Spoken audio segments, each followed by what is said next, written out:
Estamos de volta. Programa Jogo Aberto aqui pela TV Tarobá. Hoje o assunto é Novembro Azul, portanto, conscientização, prevenção, câncer de próstata, com o Dr. Ricardo Brandina, que é urologista. Bom, Dr. Ricardo, o paciente foi lá, fez o exame e aí o senhor tem que dar notícia para ele, eventualmente, de um problema, não é? Uhum. Como que é feita essa comunicação? É feita uma contraprova? Porque a forma como vocês, profissionais médicos, falam, né, com o paciente pode ser, inclusive, determinante, né, para o psicológico dele. Como é que é feito isso? Bom, o primeiro passo, lógico, é fazer os exames que nós mencionamos, principalmente o PSA e o toque retal. Se houver alguma suspeita de câncer ou com PSA aumentado ou com toque alterado, o próximo passo é fazer uma biópsia de próstata. Então, tem que fazer uma biópsia de próstata, é um exame simples, invasivo, uma agulha remove alguns fragmentos da próstata, e aí o patologista confirma ou não. Confirmando o câncer de próstata, lógico que a gente chama o paciente, e a palavra câncer é uma palavra igual nós falamos no primeiro bloco, parece a impressão de que o paciente está condenado, né, a uma doença que não tem cura, que não é verdade. Esse é o objetivo até da gente fazer essas conversas sobre prevenção, porque diagnosticando numa fase inicial, essa é muito importante na conversa com o paciente, falar para ele que, se diagnosticado nessa fase inicial, a chance de cura é muito alta, é mais de 90%. Então, o paciente tem uma chance muito boa, vai enfrentar dias difíceis nos próximos dias, né, no tratamento, mas passando esses dias, esse próximo passo, a chance de cura é muito alta. E qual é o tratamento? Se a doença localizada, que é o diagnóstico, que é o nosso foco na prevenção, existem algumas opções. O câncer de próstata, ele varia desde um tumor muito agressivo até um tumor que tem uma baixa agressividade. Uma parcela pequena de pacientes, a gente diagnostica o câncer numa fase muito inicial e é um tumor que a gente chama de muito baixo risco, ou seja, um tumor que tem uma chance muito pequena de progredir, fazer metástase. Nesse grupo pequeno de pacientes, a gente pode oferecer o que a gente chama de vigilância ativa. Nos Estados Unidos, isso é até comum nesse grupo de pacientes. Isso significa não precisa fazer cirurgia nem radioterapia, a gente só observa, mas observa de uma maneira ativa, ou seja, o paciente todo ano tem que fazer uma biópsia nova, fazer toque retal anual, PSA, para ver se o tumor se transforma num tumor mais agressivo.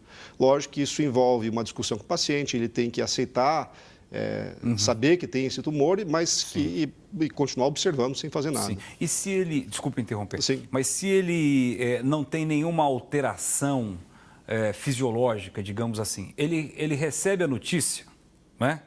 Fala, olha, foi detectado e tal, a biópsia confirmou e tal. Mas aí os meses vão passando e ele não sente nenhuma alteração. É uma doença que provoca alterações sintomáticas? Ele sente alguma dor, ele sente alguma dificuldade, né? Enfim, relação, ereção e outras coisas ou não? Não, o câncer de próstata é um câncer silencioso, então ele não traz sintomas. Se o paciente tiver sintomas é porque provavelmente já está numa fase mais avançada. E, de novo, por isso é importante fazer a prevenção, mesmo não tendo sintomas. Não procure o médico, porque a gente fala que não procurar o urologista ou o médico quando tiver sintomas, porque já é tarde, provavelmente. Então, procurar todo ano e conversar com o médico para fazer esses exames rotineiros. E fazendo daí o diagnóstico inicial, como eu falei, se o paciente desejar um tratamento, existem duas opções para doença localizada, doença que tem potencialmente curativa, né? Seria a cirurgia, remoção da próstata, a gente chama de prostatectomia radical, e a radioterapia. Eu, como urologista, eu converso com o paciente sobre prostatectomia radical e oriento o paciente, se ele quiser uma opinião com um radioterapeuta, procurar um radioterapeuta para falar sobre radioterapia. A prostatectomia radical envolve a remoção da próstata, das vesículas seminais, ficam junto das próstatas, e os gânglios em volta da próstata. Tem algumas formas de se fazer essa cirurgia. Antigamente, se fazia com incisões grandes, né? Então, fazer uma cirurgia aberta. Fazer um corte grande, embaixo do umbigo até a bacia, e a gente acabava causando um dano no paciente, agredindo o paciente para acabar curando. Então, hoje não tem mais isso. Ainda existe, mas uma porcentagem pequena de pacientes ainda passam por cirurgia aberta. A outra maneira é fazer a cirurgia por laparoscopia. Ao invés de fazer por grandes incisões, a gente faz a mesma cirurgia, só que por pequenas incisões, Isso traz para o paciente grandes benefícios, por exemplo, menos dor, recuperação mais rápida, menos sangramento, o paciente sai do hospital mais rápido. E a precisão da cirurgia? A precisão é maior porque você consegue enxergar uma visão maior, amplificada. Né? E a tendência, hoje, a gente está até conversando, por exemplo, nos Estados Unidos, a cirurgia laparoscópica hoje é assistida pelo robô, o que a gente chama de cirurgia robótica. Para ter uma ideia de números, nos Estados Unidos, hoje, 97% dos pacientes hoje com câncer de próstata são tratados assistido por uma cirurgia laparoscópica assistida pelo robô, cirurgia robótica. O grande benefício do robô é que a cirurgia laparoscópica é uma cirurgia difícil de se fazer. Não é todo mundo tem habilidade, demora para você pegar um certo conhecimento, porque tem um tremor do cirurgião, a precisão não é tão grande. E a cirurgia robótica traz benefícios enormes. Né? Ela filtra o tremor do cirurgião, é uma imagem tridimensional, aumenta em 10 vezes em HD, você então expõe a próstata, o campo cirúrgico bem aumentado, então você consegue fazer uma cirurgia milimétrica com uma precisão enorme. Isso já tem no Brasil e em algumas capitais? Isso já tem no Brasil. Hoje nós temos aproximadamente 40 unidades distribuídas pelo Brasil, a grande maioria ainda em São Paulo. Mas é uma tecnologia que não tem volta. Nos Estados Unidos e na Europa já é uma realidade, no Brasil já está se tornando uma realidade. E em Londrina pode ter? Podemos receber isso? Podemos receber. É um investimento alto. O grande problema hoje da cirurgia robótica é o custo. É um investimento muito alto. Custo para se implantar ou custo para depois o paciente pagar? Para se implantar e também para o paciente. Então, ainda essa é a dificuldade que nós temos. E é um produto vendido em dólar, então a gente acaba comprando num preço ainda mais caro. Entendi. Mas só para os telespectadores entenderem a cirurgia da próstata, eu acho que é importante. A grande dificuldade da cirurgia é a localização da próstata. Porque, como eu falei, tem paciente que às vezes chega para mim e fala: meu irmão teve câncer, meu pai teve câncer, porque você não pode tirar minha próstata? O problema é que a próstata é localizada logo embaixo da bexiga. E essa localização dela é um grande problema, por dois motivos. Como eu falei agora há pouco, a próstata é um dos mecanismos que a gente consegue, responsável pela nossa continência urinária, para segurar a urina. Então, quando você remove a próstata, se você fizer a cirurgia de uma maneira adequada, o paciente tem um risco de, às vezes, perder um pouco de urina. Hoje, com a técnica que a gente tem, com cirurgia, né, com a experiência do cirurgião, a incidência é muito pequena, é menos de 5%. Depois de um ano, é menos de 5%. O outro problema que os pacientes falam muito é relacionado à ereção. Sim. A ereção, o que causa a ereção no homem são dois nervos que passam junto da próstata. São nervos que passam muito perto da próstata. A gente não consegue ver, mas a gente sabe onde eles estão. Então, a cirurgia, a gente tem que remover a próstata, mas preservar esses dois nervos. Isso é a grande dificuldade da cirurgia. Tem que ter uma precisão, uma delicadeza para poder preservar esses nervos. Se você não preservar o nervo, a chance do paciente ficar com disfunção erétil é maior. Então, tem essas duas possíveis complicações que a gente tem que discutir com o paciente. Entendo. Mas a chance de cura com a cirurgia é muito grande. Entendo. Bom, em que idade se recomenda, então, para a gente reforçar essa informação, em que idade se recomenda iniciar os exames, né? Procurar médico já para fazer os exames, né? Tanto o PSA quanto o exame do toque. Quais são as idades recomendadas? A Sociedade Brasileira de Urologia aqui no Brasil recomenda todos os homens acima de 50 anos procurem um urologista para conversar sobre prevenção. E os pacientes com fatores de risco aumentados são pacientes com histórico familiar, um pai ou irmãos com câncer de próstata, ou pacientes raça negra, esses pacientes têm um fator de risco um pouco aumentado. Eles deveriam procurar... isso é incidência dos Estados Unidos, a gente transpõe para o Brasil, mas a gente não sabe exatamente o motivo. Mas pacientes de raça negra têm uma chance genética, maior. Alguma coisa... A gente não sabe exatamente o motivo, mas a incidência é maior. Mas em países, por exemplo, como a África... Não, esses são dados que a gente tem dos Estados Unidos que a gente acaba trazendo para cá. Então, a recomendação desses grupos de pacientes com fatores de risco aumentado, que eles comecem com 45 anos, 5 anos antes.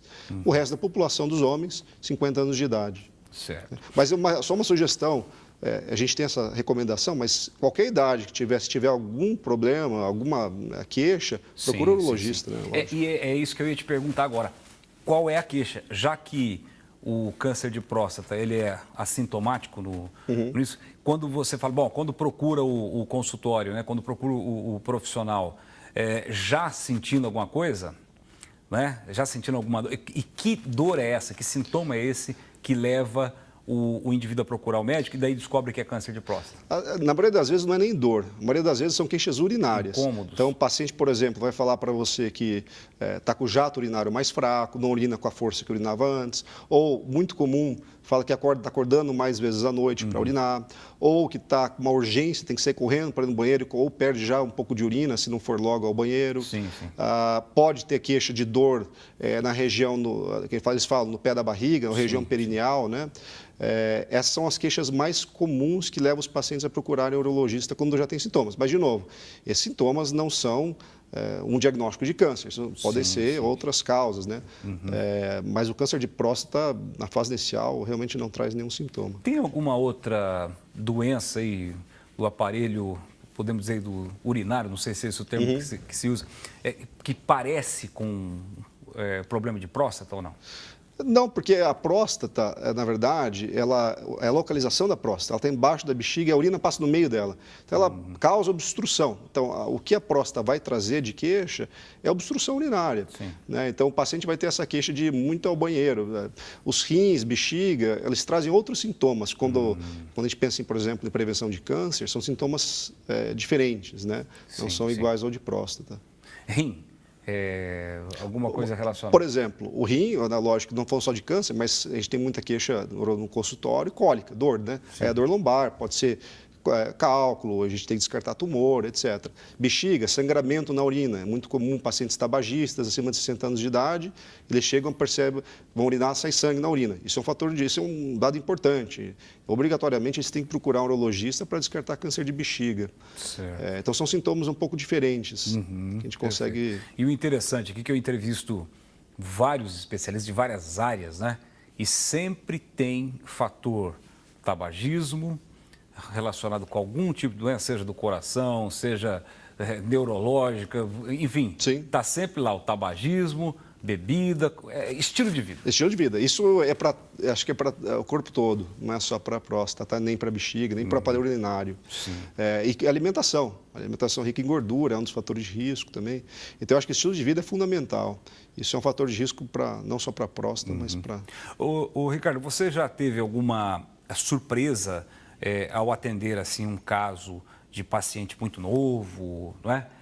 Que diagnosticou câncer de próstata, ou ao contrário, alguma surpresa assim de que o paciente foi lá reclamando muito e depois viu que não tinha nada, não tinha nenhum problema na próstata? Sim, o paciente mais novo que eu operei com câncer de próstata tinha 38 anos.